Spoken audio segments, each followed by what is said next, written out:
Welcome to Sintra, a UNESCO World Heritage Site that feels like it's been plucked straight from the pages of a fairy tale. Today, we begin our journey in the heart of the village, where history and magic meet at every turn. The narrow, winding alleys are lined with pastel-colored buildings and intricate azulejos, the famous hand-painted tiles of Portugal. The morning light here creates an atmosphere that has inspired poets and writers for centuries. If you like this content, please help us by hitting the subscribe button and notification bell so you can be notified when we upload additional content.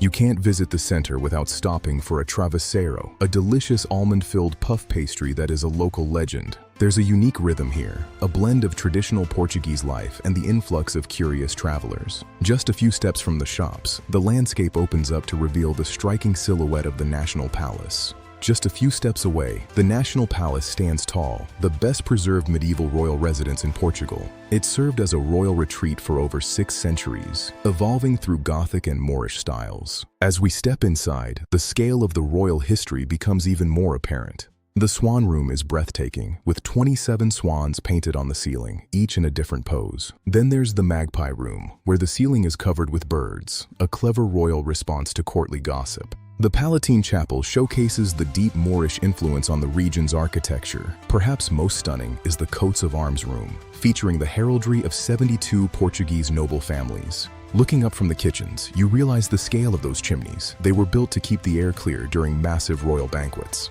The palace gardens offer a serene escape, blending structured design with the wild beauty of the Sintra Hills. From here, you get your first glimpse of the Moorish castle perched high above us, our destination for part 2.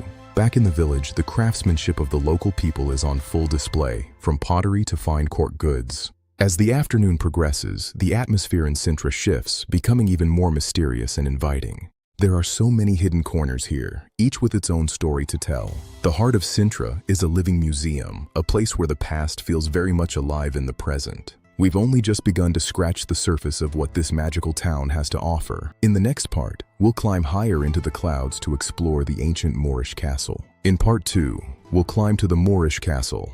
If you like this content, please help us by hitting the subscribe button and notification bell.